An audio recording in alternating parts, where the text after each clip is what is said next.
Stop wasting your Friday nights at the bars and drinking and trying to see if you can hook up with any girls because you are wasting your life away. I don't care if you're 18 or you're 35, but someone needs to hear this right now because you are wasting your weekends if you're not using it productively. If you're new here, my name is Richard. I help entrepreneurs, aspiring entrepreneurs build online coaching and consulting businesses. In this past year, I have scaled my business from $0 to $150,000 per month before the age of 23. I'm 22 years old right now. And today, I want to talk to you about how to spend your time productively and effectively as a high-performing entrepreneur. All right, so these 4 lessons here I'm gonna give to you. The first one that we're gonna cover today is to make sure that you understand that your morning routine starts the night before.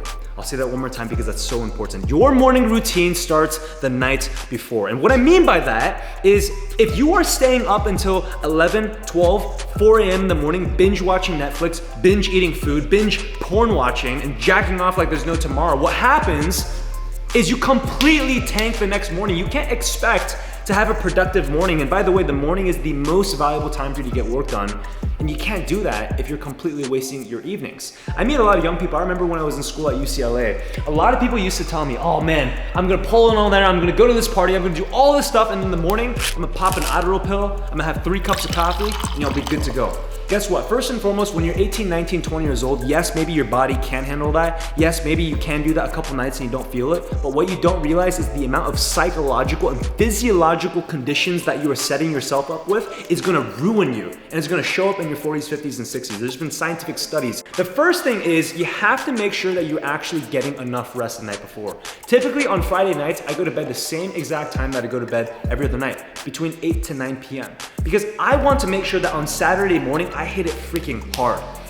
The more early you get to bed, the earlier you get to wake up. And a lot of people always say, well, how do you wake up so early? If you get 8 to 9 hours of sleep, it doesn't matter how early or how late you wake up, anyone can make it happen. So remember, get to bed early on a Friday night, get to bed early on a Saturday night because you want to be productive the following day. Now, the second thing I want to share with you is actually a little special secret, something I don't tell a lot of people. Do you know actually what the most productive time is? Think about it.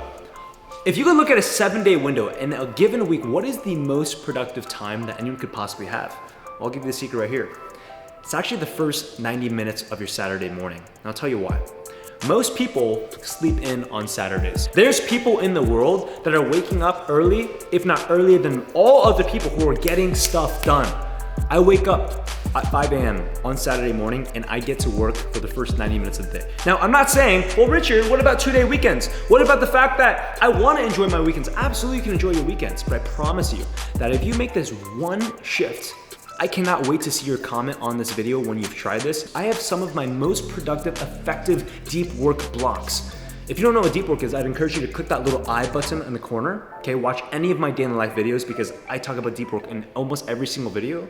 Your Saturday deep work block is gonna be where you get the most amount of work done. I typically set for building infrastructure, which is when I'm building up my teams, when I'm hiring a new person, implementing them into my systems. I always do that on Saturday morning. The third lesson I wanna share with you is a big one.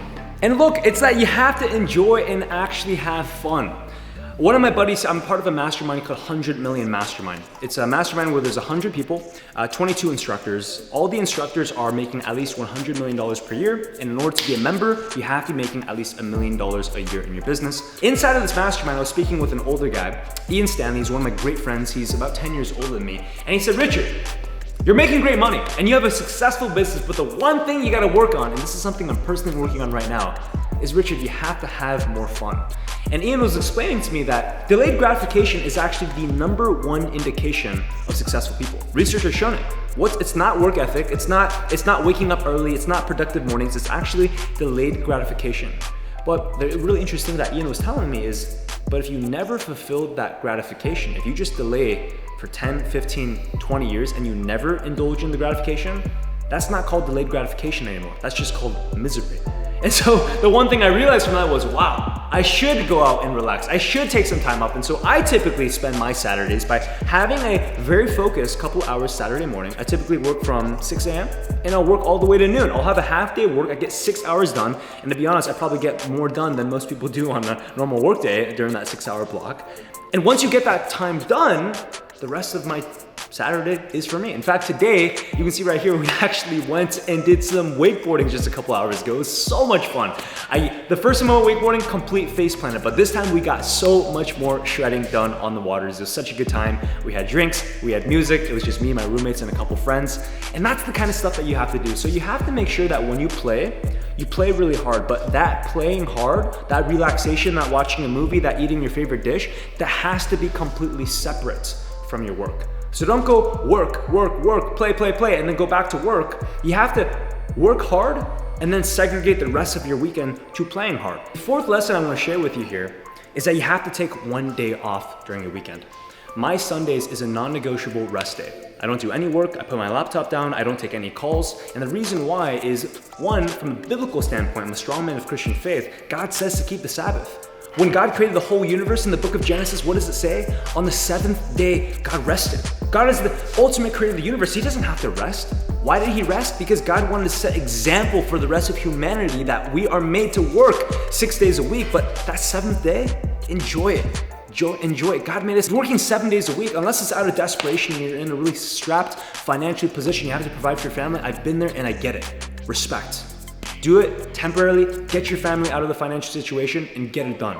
But long term, you have to understand you can't work 7 days a week. You can't just grind because you're gonna be miserable when that happens. Temporarily, yes, do what you gotta do to get done. I've been there as well.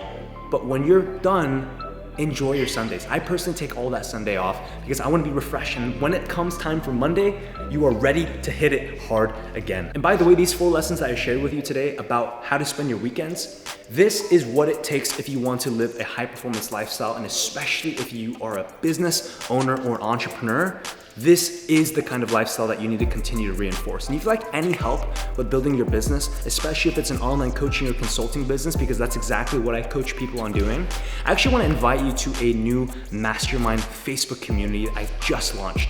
It is a free group where I personally go live and do free coaching calls. Every single week I have my head coach go inside there, answer people's questions. There's massive accountability, people finding accountability partners, hopping on Zoom calls, and we only allow people who are serious about building an online coaching business inside. If that's you, I want you to click the first link down below and answer the 3 questions. We decline 30 to 40% of every single person who applies because we got a lot of people that I see who don't answer the questions, who don't look serious and are not actually serious about building a business. And so don't join this if you're not serious. But if you are actually serious, join this community because this could be one of the best communities that you've ever been a part of. And also, if you'd like some personal help with your online business, go ahead and send me a DM on Instagram. Put my Instagram right there. Just send me the word YouTube and then DM me a little about yourself. Tell me a little about yourself. Tell me about what you need help on. Tell me about what it is that you want to build out as an online coaching business, because I actually block out time every single day to respond to direct message on Instagram, and I'll try my absolute best to get back to you. So DM me YouTube and talk to me and introduce yourself if that's the case. And hey, I want to remind you that this video was 100% free. So if you got any value from this video, the one thing I ask is you go ahead and screenshot this, tag me on Instagram, share it on your stories, text this to 5 friends because this added value to your life, because we put so much time and energy, my team and I, into making sure you get value from these videos. And make sure you drop a comment was what was most helpful. Smash that thumbs up button, and then also hit that subscribe if you want to see more videos. But wait, before you go, make sure that you stay and enjoy these 2 playlists. The first playlist I'll put up here is going to be specifically for helping you build an online course or coaching business. If you'd like to learn more about high performance, more stuff that we talked about today on your productivity, go watch that productivity playlist right there, and I'll see you next time, all right? Remember, how you do one thing is how you do everything. I'll talk to you soon.